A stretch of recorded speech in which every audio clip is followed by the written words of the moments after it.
Hello, everybody. Welcome back. Another week here on Health Wealth, an exciting week as we're getting closer to the release of the Health Wealth platform, which is very soon. It will be tomorrow. By the time this is released and you're listening to it, it will be tomorrow, Wednesday, the 10th. So I'm here again with Barry for another chat. What you've been up to since we last spoke? Hi Ryan, great to be on again. Thanks for having me. And yeah, it's been obviously again another busy week.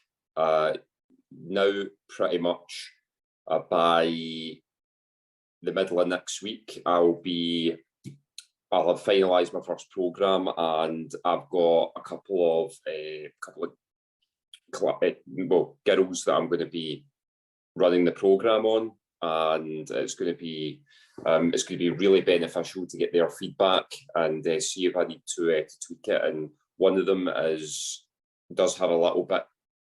She wants to lose a little bit of weight here around our stomach area, and she's really keen. So it's perfect for her, and she's got a busy lifestyle herself. So, and obviously I'll incorporate the mobility and the flexibility element into that as well. So yeah, really excited just to get that finalised over the line and start getting it out there. So.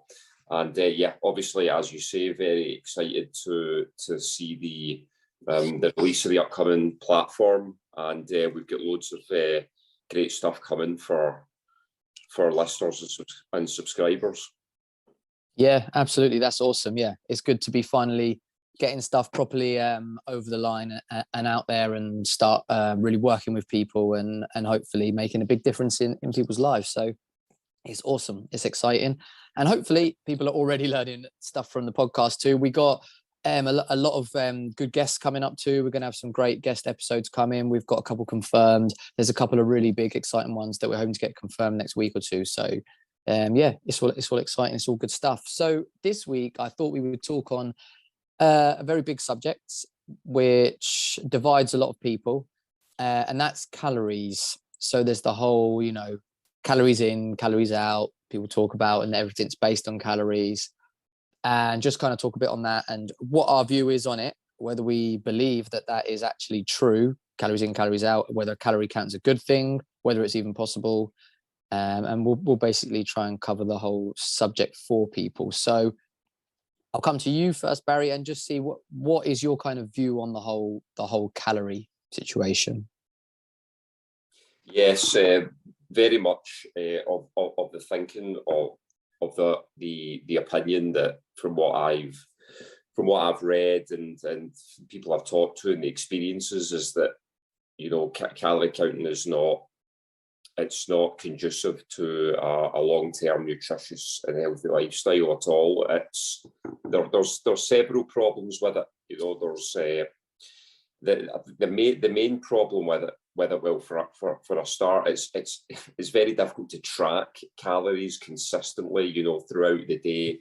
In situations it's impossible to keep track of every ingredient and measuring cups or even know what's actually in the dish themselves. When especially if we go out to eat, if you're in a restaurant, you can't possibly know how many calories is on the plate that you're served, and that makes people's sort of daily and weekly routines quite rigid, and inflexible.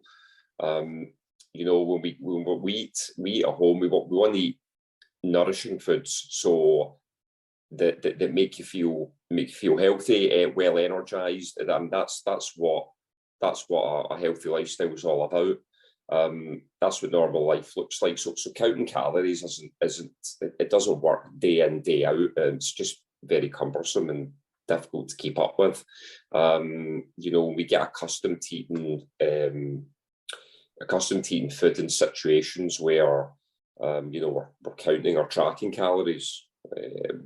That it's difficult because you can be in a social setting, for example, and it's just not possible at that moment. Oftentimes people who are counting calories as well try and avoid social situations altogether, in case they get dragged into eating something that they're not sure how many calories are in it, and then that can affect their their social life, and they're actually further along the line, potentially their mental health, so in a negative way. So because they're afraid of, being thrown off track with the amount that of calories that they're trying to stay, within the range of, and they can become confused, and they don't have built up the requisite skills and knowledge to navigate their food choices as well, because they're so focused on the amount of calories, as opposed to what the actual nutritional content of the food themselves. So, that kind of brings me on to, the next thing. Calories they don't tell you how, nutritious a food is. It's as simple as that. It's a numbers game. So you could eat 2,000 calories of anything, really. You could eat 2,000 calories of, you could eat 1,000 calories from foods that are not healthy for you. But you could eat 3,000 calories, so you're taking in 3 times more calories per day, but it's all from nutritional food.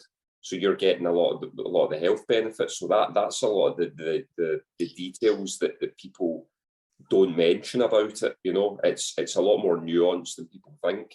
If people say, "Oh, well, I'm keeping under 1,000 calories a day." Yeah, if you're eating drinking cup of soups and packaged foods, yeah, of course you are, but there's no nutritional content in that. But calorie-wise, your body needs calories for energy, of course, but it also needs vitamins, minerals, and antioxidants, and you don't get that from packaged foods. You get that from nutritional foods, mostly meat-based, eggs, fish, your healthy fats, and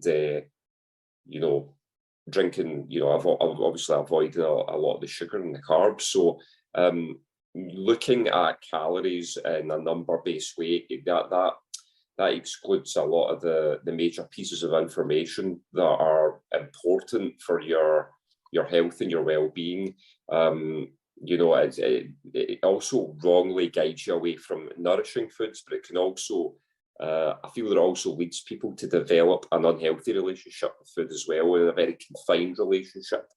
I've also found, from research and speaking with people that, people who have been used to counting calories, that they have an unintentionally unhealthy relationship with food, and that can present, like different problems, like making up for bad foods eaten or burning off calories through exercise, anxiety around certain foods, rigid nutrition, bad fitness routines as well.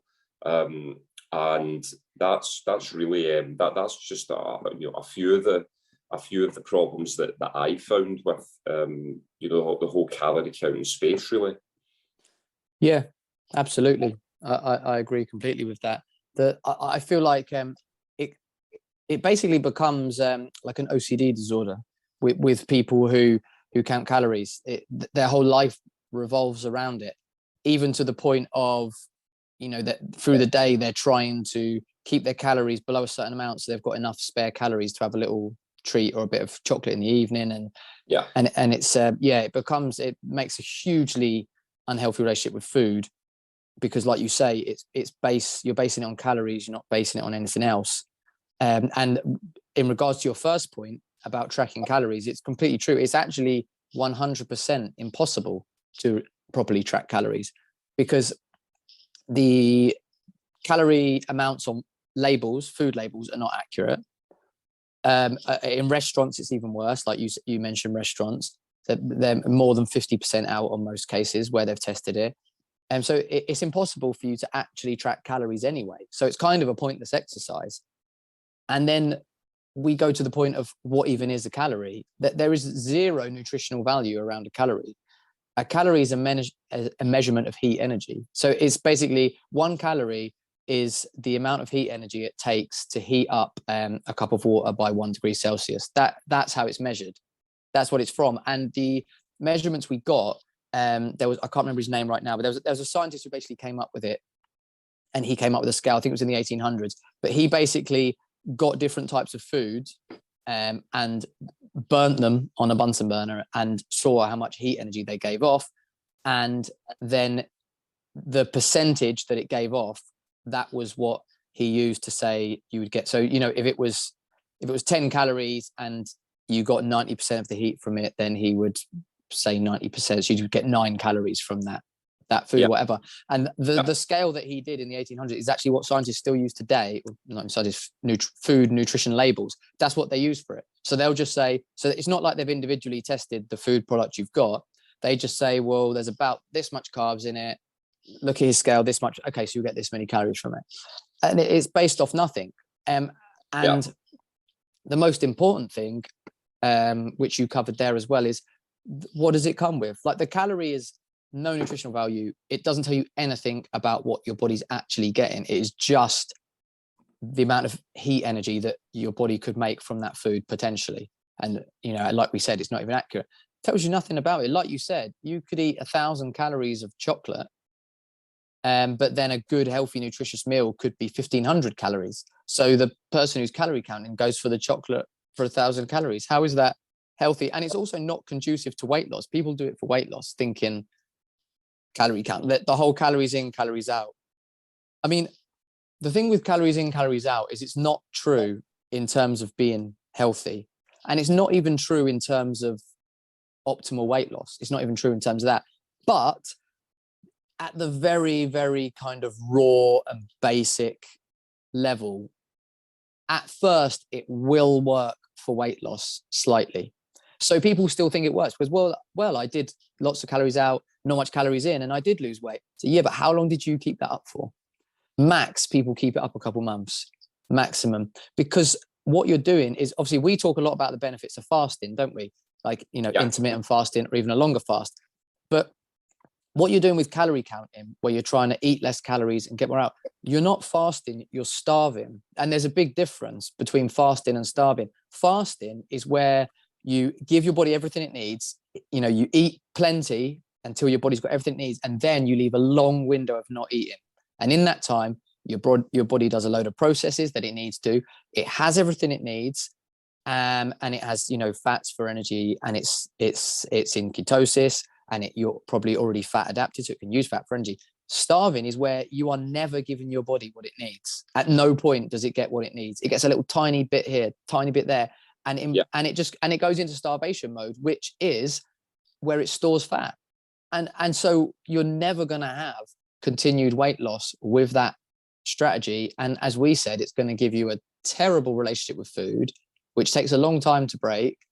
And it's going to make you really unhealthy because you're not getting nutrients. If you're eating less than 1,000 calories a day and it's poor quality food, your body is running on empty. It's running on nothing.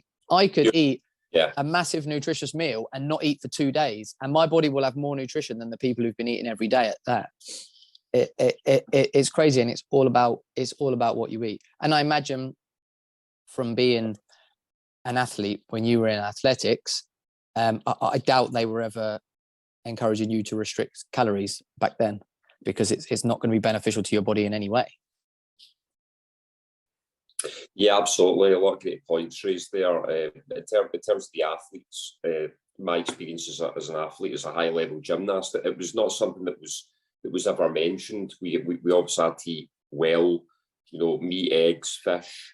At that time, vegetables was, you know, obviously the education wasn't as advanced as it is now. So by default, we're eating fruit and vegetables, and I was probably eating the 3 meals a day, but the majority of foods were healthy. And I was lucky to be brought up in a household where I didn't eat any processed foods. I was really lucky that my parents, you know, made fresh food from natural ingredients, and you know, I already had that base, but there was very rarely any mention of calories, because I knew that what I was eating was giving me the nutritional value and the energy to train for 5-6 hours a day. At times, that's what I was training day in, day out, especially if we were away on training camp. So, and that all that protein was needed to repair the muscles and help grow the muscles and maintain the muscles that we needed to do the skills that we needed to do, you know, that it gave us the strength, the endurance, the cardio, the you know, the mental energy as well is a big factor, you know, because your brain needs a lot of energy. So that was it was very rarely discussed. It was very rarely a factor.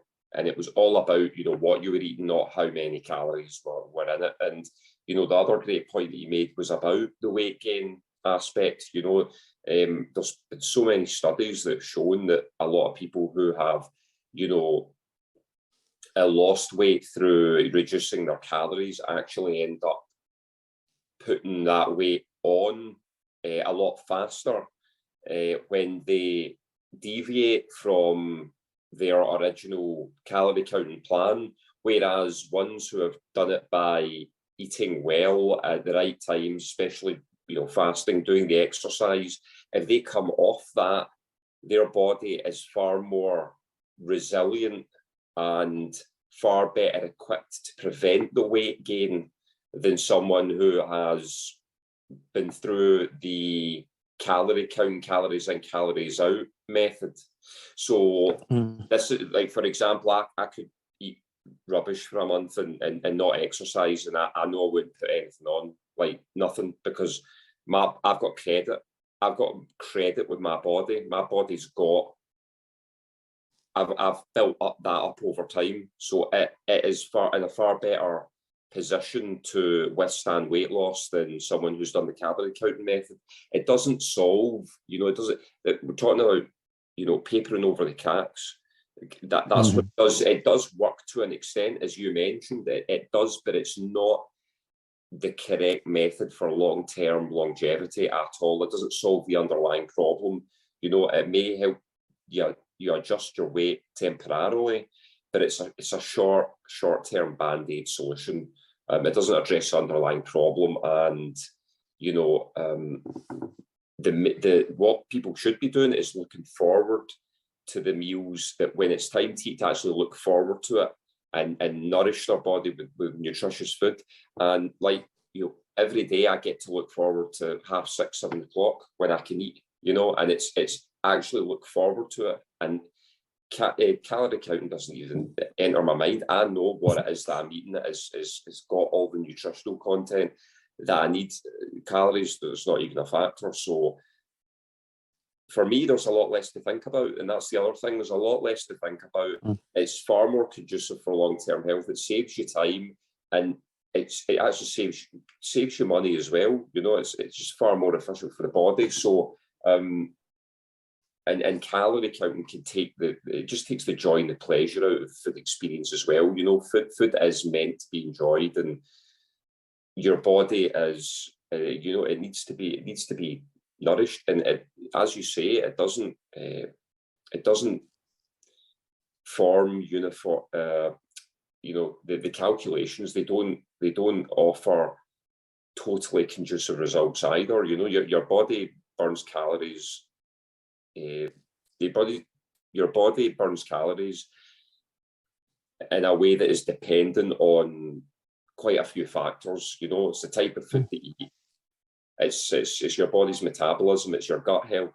You know, these are all very important factors, which relate to how well your body can process food. So if you've got those three things in order, then your body's going to, you know, is going to process food very well. If those things aren't in order, like for example, if you are eating, you know, noodles and you know, drinking a cup of soups and having chocolate and keeping it under 1,000 calories, you know, your gut health is not going to be, it's not going to be good. Your metabolism is going to be weak, and you're not going to, you don't have that nutrition that enables a strong constitution of the body. You know, so yeah, these are you know, other reasons why that method is not a long-term solution. Yeah, you're completely right. They've done studies on metabolism based on different diets, which is what you're talking about there. And they've found that actually they compared a low carb to a low fat diet, and people on a low carb diet burn much more calories as their basic metabolism per day than people on a low fat diet. So just by what you're eating, you can make your body naturally burn more calories. So, you're almost competing against yourself by trying to limit yourself with calories, because you're eating a certain way, which makes your body hang on to every calorie and every bit of fat it's got, saying, I need to keep this. And then you're trying to lose weight. And that's why, like you said, when someone comes off a calorie restrictive diet, they'll put the weight on twice as fast, because their body's still in starvation mode. So as soon as it gets some food, it's like, right, hang on to that, store it as fat, get some more, hang on. It's going to take a while before it realizes it's not being starved anymore. And in that time, you're just going to be piling on weight, which, reverses it. Like diets, like I like to refer, obviously, technically, scientifically, diet is the correct word for how we eat, is, like a carnivore diet, because your diet is essentially what you eat every day. But obviously, in recent times, people think of a diet as like a fad diet. So I prefer to look at it as a lifestyle. Like the way I eat is a lifestyle. It's not a diet. I don't have an end. Well, I suppose my end goal is just to be as healthy as I possibly can be. But there's not like, with the diet, they're like, I'm going to do this for 2 months, lose this much weight, and I'm good. Like, no, you should just be eating. That's just your everyday. And like you said about the mental thing, that's huge. Like the stress and anxiety and the mental pressure that people calorie counting go through is immense. That's what they probably burn their most calories from their brain, to be honest, rather than their body. And it's, for us, it's so easy. And I don't calorie count at all. So I don't, but I would guess from a educated guess that I eat way more calories now than I used to eat. And yet I lose weight, like way more. Like I eat, even with eating less meals a day, I'll eat more in them. Like, I'll eat a lot. Like today I had, it's the weekend. So I had lunch today. So I had 4 eggs, 2 bits of bacon and 2 pork chops for my lunch. And then for dinner, I'm going to have 2 big ribeye steaks, probably some more eggs and potentially something else. And that's going to be definitely more calories than if I'd been eating the old way I was eating. Yeah. And yet I can lose weight. It's all about the quality of your calories and what's in them. Like, so if you eat lots of sugar on its own, you'll gain weight. If you eat lots of sugar and lots of fat, you'll gain weight. But if you eat just fat, you won't gain weight. You lose weight. So that kind of just one example of it, but it shows that it's what you eat. It's not the amount of calories in it, because it's almost a pointless metric, to be honest.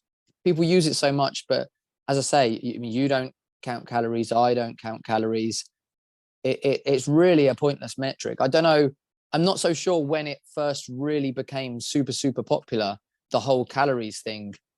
You just need to give your body what it needs. And our bodies, we kind of touched on this before, your body is unbelievably smart, and it's a great tool if you use it properly. And when you're eating properly, the only thing you need to listen to for how much you eat is just your body. Like some meals, I'll eat a certain amount and I'll get to the end of it and I'm like, I still feel hungry. So I'll eat some more. I'll cook something else. But then I might have the same size meal the next day and get 3/4 of the way through and I'm pretty full. And I'm like, like your body will literally, you have to become a bit attuned to it, especially if you've had a terrible relationship with food. But your body will literally tell you when it's got enough of what it needs.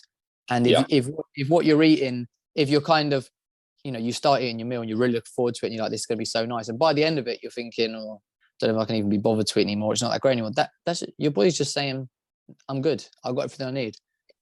And you can just listen. I'm sure you've found the same with your eating, is that? Yeah, personal experience, absolutely. I think a lot of people, they just assume that, they'll eat X, Y, and Z, and then they'll fall ill and wonder why they're falling ill. It can't be my fault. I don't, and eat, if they don't smoke a lot or they don't drink a lot, then they just assume that, that they have, that it's guaranteed, whereas it's almost certainly not 100%, but close to 100% related to their nutritional choice, their lifestyle. You know, I've found that, as you were saying, some days you do feel more full after a certain time than others.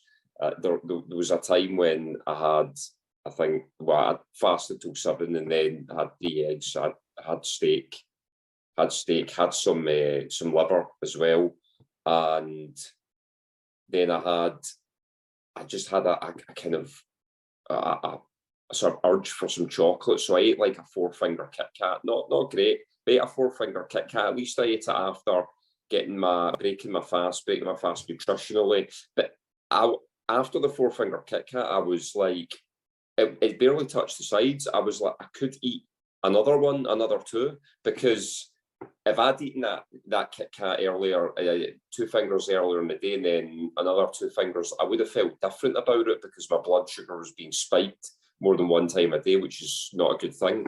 But I literally felt that I could have eaten another 3, and I would have probably carried on. But on another day, I'll have had maybe some sea bass and some steak and feel, you know, quite satisfied after that. And that is something that another thing that I've been really conscious of, is being as in tune to, you know, what my body's telling me, that if I'm satisfied, even though I could eat more and eat more of the good stuff, I try and abstain from that, because I don't need to do it. And if I'm not hungry anymore, I'll stop.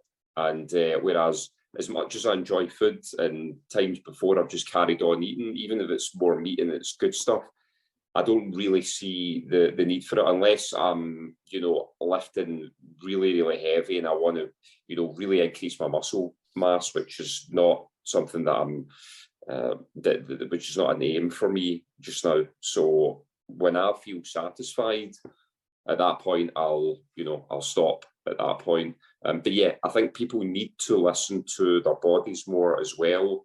And when they're making this change, there's someone that a relative that's going through the whole fasting thing just now, and they're finding that they're actually, because they've been so used to eating, you know, the 3 meals a day and like lots of carbs, they start to feel sick when they're avoiding, you know, they're not eating later in the day. They start to feel, you know, quite sick. And I said, you know, we explained it all, we explained what was causing it, and that he just needs to persevere, and eventually will get over that. And he's got over it now, and he's now starting to close that window of eating, and he's lost some weight already, looking better, feeling better, and he's starting to become more attuned to what his body's telling him as well. So I think that's really important. Yeah, that's awesome. That is awesome. I heard a great analogy on one of the podcasts I listened to this week, where someone said, well, if you broke your arm, you wouldn't expect it to be fine 2 days later. But for some reason, with our bodies, like it's had like 30 years of pure abuse from what we fed it, and we expect to feel better in 1 week. Like, you know, changing the way you eat is amazing for you, and you're going to feel amazing. But more than likely, it's not going to be in the first 1 or 2 weeks. And some people actually feel really rough for the first few weeks, maybe a month. But like you said, it's about persevering, which is why it's good to work. Yeah, your body's got to adapt, and it's why it's good to work with someone. That's why we're trying to do the whole coaching platform, because we could just say, hey, look, go eat just meat and you'll be fine. Someone goes to eat meat and the first 2 weeks they feel rubbish. What they're going to do? They're going to give up. But you need to work with someone who understands it, who says, look, this is what's going to happen. Your body's adjusting. We could dial it back. You know, someone could go fully from eating a standard American diet to fully carnivore. They feel super rough. And, you know, we can say, well, look, dial it back. Add in a small amount of carbs for a couple of weeks to help your body adjust gradually. Like there's nuance to it. There's not just eat this and you'll be absolutely perfect. It's different. So like you say, it's got to persevere. That's why we try and work with people and help them. And yeah, your body needs time to adapt. A broken arm takes months to heal. And we've abused our bodies for 34 years. Some people can take like at least a year or so to really get rid of certain stuff and to get their body, especially people who've got really bad chronic fatigue and stuff, the way they've eaten, and probably autoimmune conditions. they'll start to see results early. You know, it might be rough for the first few weeks, maybe a month, and then they'll start to see good results. But to fully get rid of it can take like a whole year. It really takes time, because you've got to allow your body to fully heal. You can't expect just to go, oh, I'm eating good now, so the body should be good. Like, it's completely different. So I was just going to kind of go back to the whole calories thing, because you spoke before about thinking about what comes with the calories, which is really important, because especially within, obviously, you know, we speak a lot about plants. We haven't got like a hateful vendetta against plants. No. The issue with plants is that everyone is told that they're super healthy. So that's kind of the main thing we need to concentrate on, to tell people there's not. People kind of have an understanding that sugar's not healthy, but they eat anyway. They probably don't understand how unhealthy it is. But plants, people think are healthy. So that's why we kind of concentrate on it more. But with a lot of plants, a lot of them have anti-nutrients in, which means that it will prevent your body from absorbing the nutrients that are in that plant, but also what you eat with it. So if you have a nice steak, but you eat it with vegetables, you're actually going to absorb less from that steak than you would have, as well as not absorb from the vegetables. So again, it's affecting, even if you were calorie counting on that and thinking, well, I've ate healthy stuff, I'm calorie counting, but you're not getting the nutrients that you want. It's about, there's, as we keep saying, I think that our word of the week is nuanced. Nuanced, very much so, yeah. And this is why it's a lot of explaining as well. So yeah, that's it. It's not just as easy as it. And I really hate how much, and you see it so much in the health fitness space, all of this calorie thing. I see so many kind of weight loss people, fitness people, just saying about calories in, calories out. And I think I spoke before about, you know, them saying like, you can eat this McDonald's meal is less calories than this nutritious meal, so you can have the McDonald's meal on this diet and you will lose weight. Like, that's the worst advice ever. But the problem is, because it does work for a month or two, people say, well, hey, I did lose weight doing what they said. You know, you probably feel rubbish at the end of it, but you did lose weight. So technically they did as they said, and they continue to get customers and business. But it's so unhealthy and dangerous, really, in the long term. It's dangerous for your health. If you keep that up long term, that can really be a real danger to your health.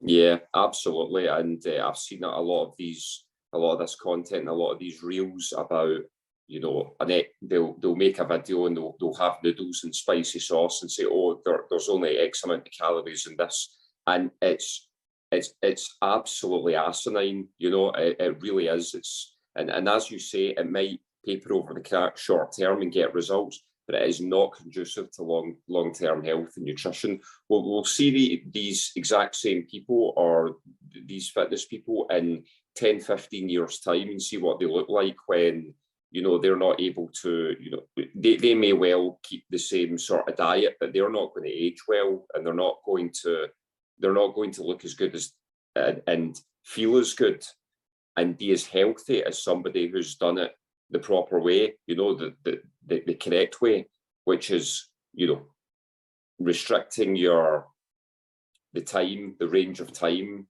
your eating window to a specific range of time, and also focusing on what it is that you should be eating, as opposed to calories in, calories out, which we've dissected it, you know, in many different ways, is not the correct way. It's not correct at all. It's a terrible way to go about it. And yeah, it's bad education, and this is exactly what we're doing here. We're educating people on the correct way to do it. That the science actually backs all this up as well. And, you know, we've alluded to research, and we're going to have further you know, cases on this, with people coming on and discussing that. So yeah, it really is quite infuriating in a way, because all they show is what's on the front end, but completely keep the nuances and the actual, you know, the crux of the matter to the back end, and don't mention that at all. You know, it's a lot more nuanced as what people think. And, you know, the calorie counting you know, method, they're no use if they're coming from unhealthy foods.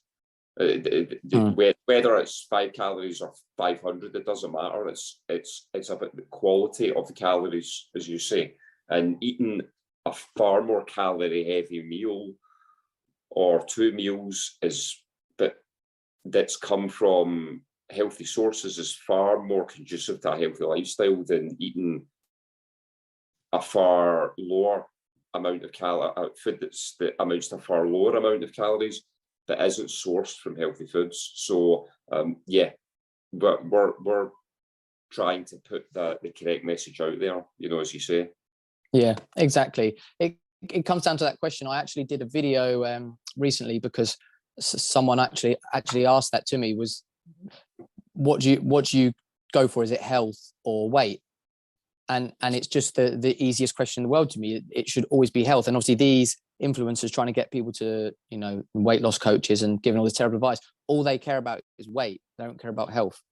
And like I say, if all you care about is weight, you may lose some weight, but your health is going to suffer. Whereas if you concentrate on your health, then you will naturally end up with a correct weight that's healthy for you. If you're trying to be as healthy as you can and eating a diet that makes you as healthy as you can, you will not be overweight and you will not be underweight. You will be at the right weight. It's impossible to be overweight or underweight if you're eating a healthy diet. That's what I believe, and that's what's proven and backed up by people doing it. So like you say, they're concentrating on the wrong thing. And the great point. Underweight or overweight, you're the correct weight. That's exactly that's it. And that's it. If you're eating the right thing, it's impossible to be in an incorrect weight because you're just doing the right things. And I would challenge anyone if they eat the proper way, if they're eating a high fat meat based diet, I would challenge anyone to overeat on that diet because it's basically impossible. Because firstly, it's your body uses everything and uses it up. It metabolizes and uses a lot more energy faster, and your body will just tell you you've had enough. The reason you can overeat so much on a sugar high carbohydrate based diet, and I'll just rewind to the point we made earlier about listening to your body. If you're eating a high carb diet, don't listen to your body because it will never tell you it's full. Because sugars, and there's also in plants as well, and in fructose especially, there's things in them, lectins, which basically block the signal from going to your brain. Again, I spoke about this last week or the week before. They block the signal that tells you that you're full. So that is why on sugar you can eat so much, like you said about where you ate, you were pretty full and then you had a Kit Kat, suddenly you're hungry again. I used to get that with fruit. I used to eat my meal and I'd be full and then I'd be like, I have a little bit of fruit, and suddenly I felt really hungry again. Yeah. Because it's tricking your body. And so if you're eating carbohydrates, don't listen to your body because it will lie to you. And that's why it's so easy to overeat. And that's why people do overeat and gain so much weight, because you're literally poisoning your body and stopping it from doing the processes it's meant to do. Yeah, 100%. That reminds me of a day some years ago where I went on how would I describe it? It was a monster munch, a multi-monster munch eating afternoon, a multi-monster munch campaign it was, with 12 packs. I just had that urge. I just really wanted Monster Man, and it was one pack after another, and I really thoroughly enjoyed it, and I didn't really feel that full after it. But that was my body telling me, well, there's so much rubbish going in here. You know, it's tricking you into feeling that you're still hungry when actually you're not. You know. And there's all sorts of carbs and terrible things that are going in there. But you know, your body, I felt like eating more, and that was the last thing I needed. So, and the same with sugar as well. You know, it will tell you that, hey, you have some more. You know, when actually, in reality, your body doesn't need it. You know, you are actually full, and it's telling you something different. So. Yeah, been there myself and had those experiences. Yeah, and I'm sure that's why. Well, you know, yeah. Yeah, that's why all these snacks, people say, oh, they're so moreish. Like you say, you could easily open like a multi-pack of chocolate and 5 minutes later you look down and it's all gone. Like, how did that happen? Yeah. Because it just tricks you. And especially in terms of weight loss with sugar, obviously when you eat sugar and your blood glucose goes up, that spikes your insulin. And one of the things that insulin does when it's spiked is it tells your body to store fat, because obviously the glucose is spiking. So you've got more glucose in the body than you need, so it can use that for energy. So it literally tells you to store fat and basically lock it away. Like there's processes in cells where they'll actually lock it and it's not accessible. So you won't even be able to use that fat for energy. That's locked away. So eating any kind of diet that's high in sugar is going to be really hard to lose weight, because every time you eat, your body's saying store fat, store fat. Yeah, store it instead of burn it and use it. Yeah, exactly. Yeah. That's why eating a high fat diet, zero carb, is so good for weight loss, because basically all of the fat that you eat is used for energy, and the fat that's on your body already, it will start burning that for energy too. And that's why you burn so much fat. So the more fat you eat, the more energy you're burning, and the more you lose. It's weird. Like obviously, especially with how our brains are kind of brainwashed from when we're young about food, saying eat more fat to lose fat sounds weird, but it's not, because once your body's adapted, the human body should run on fat. That's what our natural source of energy is. But we've changed it to now thinking that our bodies run on glucose, and they do run on glucose when glucose is in our body, because they need to use it up and store the fat. But as soon as you remove that glucose and carbs, then the body goes back to its natural way of using the fat, which is what it should do. And then it's just so easy to lose weight. Like I bet you any money that if you went back 100,000 years or however many years, I bet you any money there's not an obese or even slightly overweight person anywhere in sight, anywhere. I bet you. Obviously, that's an experiment we can't do, but there wouldn't be, because it's basically impossible to overeat eating protein and fat. Yeah. And a lot of these, old documentaries and films about people way back in the day, that is exactly how they were portrayed, as muscular, as fit, and, as in shape. And that was the reality of it, There's a couple of great points there. There was a couple that, just to touch on a bit more about, the fat, the guy that's in the process of improving his diet and losing the weight, getting more into the fasting a lot more regularly, and just improving his overall health. So he actually he's a chef, and he'll do it. So when he's in the kitchen, he'll prep, he'll make the steaks, and what they'll do is they'll cut the fat off them, and what you'll do is the fat normally just goes in the bin, but he'll just eat the fat off the steak. So the steak obviously goes to, out from the kitchen to the restaurant, and the fat that's left over normally gets binned, but he'll start eating it, and the other chefs are like, what are you doing eating that fat? That's not good for you, and they're the ones who are on pasta and carb heavy diets, overweight, telling him, don't eat this fat off because it's not good for you. And when actually it's extremely good for you, and that is one of the other things. He'll go through that will be his meal actually for his shift, and at times, and it's just one example of how big a difference that's making, that the fat is being used by the body in the correct way, and also you're supplementing that with the protein intake as well. That the fat off the steak is always, I always look forward to that. And but regarding the glucose, you have to put your body in a position where it makes its own glucose, instead of I need to take some sugar, I'll need to eat some sugar so we can get that glucose. Leave the sugar out, your body will produce it naturally. Yeah, absolutely. And I'll have to, it's a really interesting one. I'll have to look some more detail into it for another time. But on one of the podcasts I was listening to, they're talking about the process in the body, and there's 4 different processes that the body gets rid of glucose, and only one that it actually absorbs it, which basically tells us that naturally our body wants to remove glucose and not absorb it, because it doesn't, as you say, we make our own, and that is the way the body should be, is make our own. We don't need to absorb it. Like, people always argue these really tiny, minute points that, yes, you go back a million years, if they were low on on food, they haven't got anything for a hunt. If there was fruit available in season, they may have ate a little bit of fruit. That doesn't mean they weren't carnivores. Like, you know what I mean? They were eating a meat-based diet. You know, I'm eating all meat. If one day I just say, you know what, I'll have a little bit of fruit after that meal, and then I go back to eating all meat, I'm still a carnivore. People say, oh, well, they ate, you know, like with Eskimos, people say, well, for 2 months a year, they might eat some berries because they're in season. Yeah, but that's not even 1% of their diet. Like 99% of their diet is pure meat. They're a carnivore.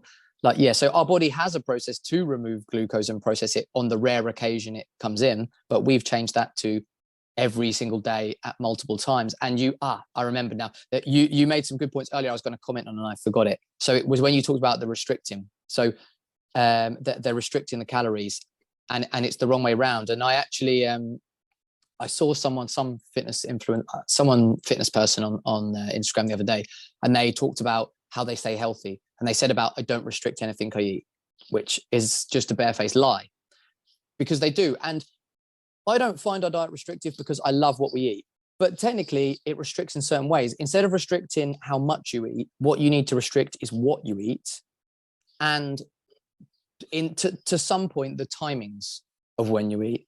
That's what you need to restrict. But in terms of the amount of food you eat, you can eat as much as you want. So they're restricting the wrong things. I would be lying to say eating this way is not restrictive, because technically you do have to have some discipline and restrict. But if you enjoy the food you eat, and once you start eating it, I think some people feel like they're not keen on meat, but I think when you remove carbs and you start eating meat, it will actually become a lot more attractive and tastier to you, because sugar as a whole just basically numbs your taste buds to anything but sugar anyway. So stuff will taste better. And also, as your body begins to get what it actually needs, your body's going to start to say, actually, I'll have some more of that, please. And you're going to feel like eating it. Exactly. But you technically it's restrictive on what you eat. If you restrict the bad foods and you just stick to the good foods, you can eat as much as you want.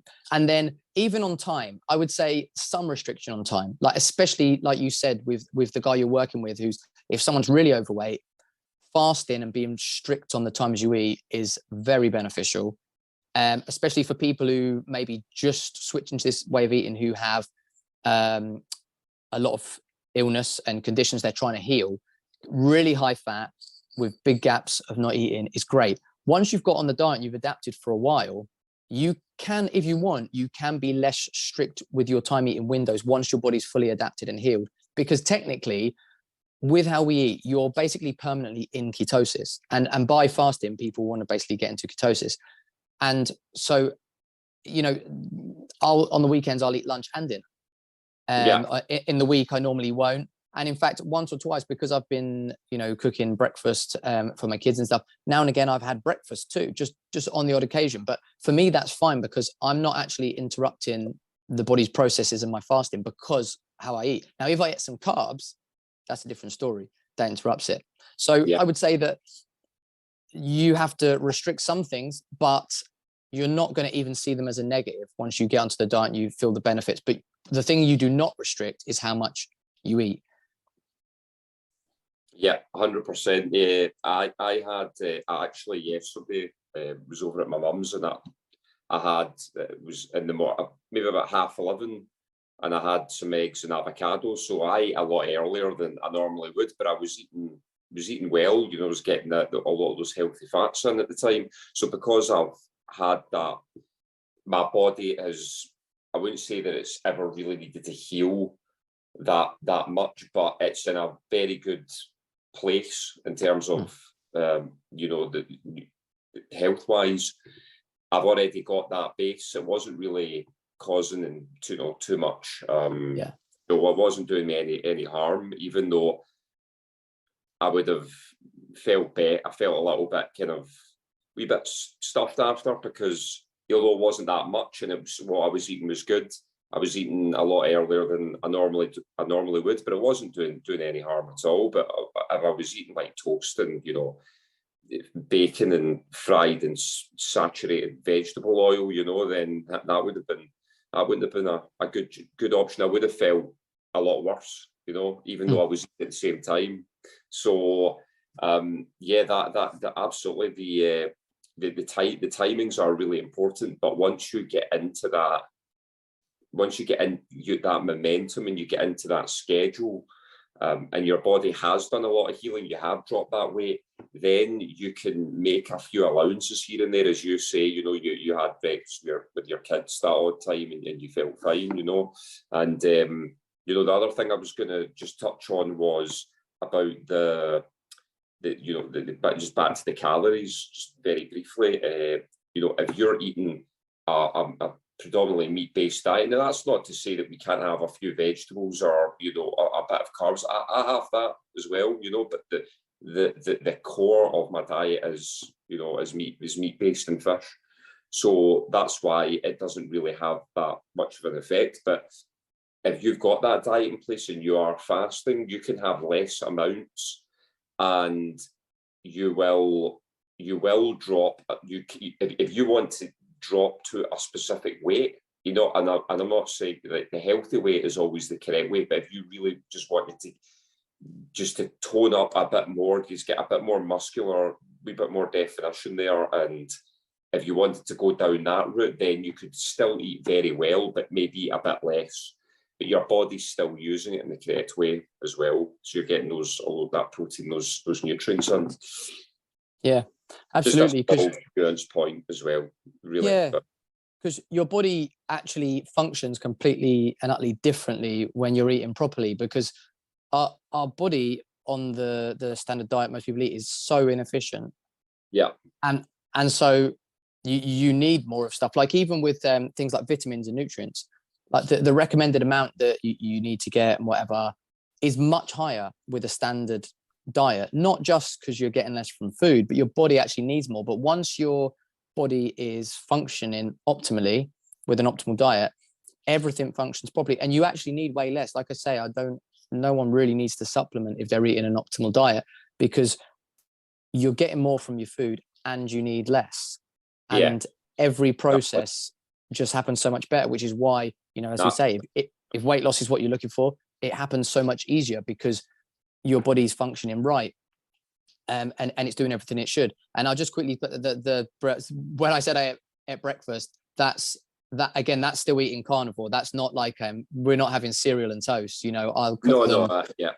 I'll cook. There's for anyone who's listening who's like, hold on a minute, you said don't have breakfast. That's like I make like burger, eggs, sausage from it. It's all that, because I don't want them eating cereal for breakfast. So make them a proper breakfast, and now and again I'll eat it with them. Most of the time I won't.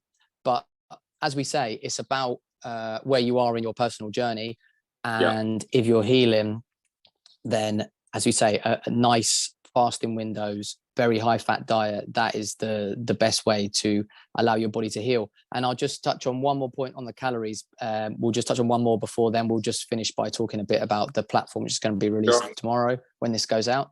And one other thing that I need to bring up is fiber. So obviously when people are eating foods and calories and they're including fiber in that, and fiber, we get nothing from fiber, which we've spoke about before. It goes in your body and it goes through your body and it comes out your body. You take nothing from it.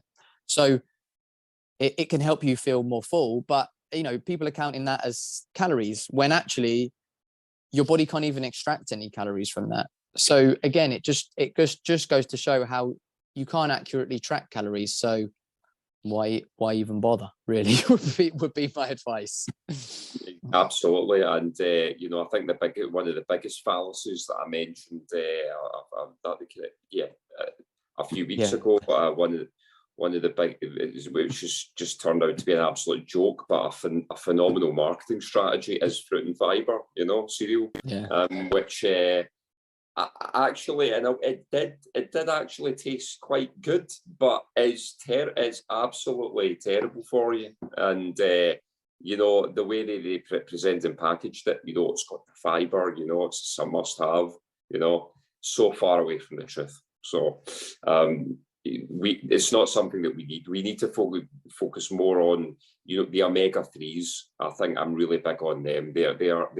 They're so important, and that's why I'm big on. I try and incorporate more seafood into my diet as well. Sardines are something that I've always enjoyed. Some grilled sardines with some lemon. They've got a lot of protein and omega-3s in them, which is fantastic for you and great for your immune system. Still to do a little bit more research on them about how often you should eat them as a sort of be a side. But yeah, I'm really big on omega-3s as well. Yeah, so I think the only two essential fatty acids you need in your diet are omega-3s and 6s. But the standard diet people eat is very high in 6s and very low in 3s. So yeah, you're right. You need to balance them out by getting more of the omega-3s in. Absolutely, that is correct. Cool. So, well, I hope that that's been beneficial to people in terms of educating them on calories and the kind of do's and don'ts, the nuances, the different points of the argument. And basically, as I said, our basic advice and conclusion is that you don't need to count calories and you shouldn't count calories because it's bad for you in a number of ways. It's also impossible to do accurately, and you just need to concentrate on getting healthy and becoming as healthy as you possibly can, and your weight will automatically follow, as it always does. So that brings us nicely to tomorrow. Our Health Wealth platform is launching, which is basically, it's an educational platform. So we're going to be having more in-depth educational information on their lessons, teaching people about what they can eat, what they shouldn't eat, what it does to their body, exercises to do, fitness for mobility, the importance of different things, sleep. We'll be touching on like sleep and stress management, all things like that. And just trying to educate people to become the optimal version of themselves, what they can do. And there's going to be different levels that you can sign up to. And also there's going to be one-to-one coaching that you can sign up to as well, if you want to be worked with one-to-one and you need extra help. And we're going to do lives and stuff like that. Me and Barry, both of us, some of the guests of the podcast will probably get on to do some live Q&As with people as well. So it's going to be plenty of exciting stuff. And we've been on a countdown. Obviously, this is going to go out on the Tuesday, so that means that tomorrow it's launching. So we've been on a 5-day countdown with different offers. So basically for all of May, there's a free 15-minute consultation call that you can have with us for anyone. So if you're interested in learning about your health and how to be optimal, and even in just finding out, is there anything we can do to help you, you can get a free 15-minute video call that you can book in, and we'll go through things with you and see where you stand. And then also we're looking for 3 clients to work with completely for free. So you're going to get the one-to-one coaching, but it'll be completely free to you. We'll just be looking for a testimonial in return to see, how things work. So if you are someone who has a current health condition, even if you're looking to lose weight, you're just looking to get healthier, get in touch with us. There's already a space been filled. There's only 2 spaces left. And by the time this goes out, because this is pre-recorded, there may even be less spaces left. So get in as soon as you can if you're interested in that. And then also the platinum, there's a premium and a platinum membership level. And then there's 2 levels to the coaching. There's a basic sort of one-to-one, and then there's a personalized coaching, which is everything like diet plan, sleeping plan, exercise plan, everything, and like calls every week. So if you sign up to the premium, 2 people who sign up in the first couple of weeks are going to win 1 month's free one-to-one coaching. So that will just be a lucky random draw taken after a couple of weeks. Then if you sign up to the platinum membership, so the higher level, you've got the chance for 2 people to win a personalized coaching, 1 month of that as well. So that's like really in depth. You have 30-minute video calls every week. As I say, we'll have a whole diet plan, exercise plan, daily routine, everything to really get you completely optimal. So that's the offers, the bonus offers that we've got coming up to launch. Actual launch is tomorrow. So get in as soon as you can. There's going to be some educational content already on there. We're going to be uploading more regularly, as well as, like we said, doing lives, Q&As. There's community chat groups where you can directly speak to us and speak to each other and sort of help each other. We want to all just work together to become completely and utterly optimal. And we're really looking forward to it. I don't know if there's anything you want to add on to that, Barry. No, I think that all sounds fantastic, Ryan. Really looking forward to it, and being a part of the process and helping helping people who are on that same journey and giving value, and especially giving my advice and my experience in, you know, the exercise aspect of it as well, how you can supplement your nutritional and lifestyle changes with, you know, a really solid exercise plan that you can do from your own home with very minimal equipment, using a lot of the knowledge that I gained, you know, through my gymnastics, through my coaching, and then obviously coaching other athletes as well. That is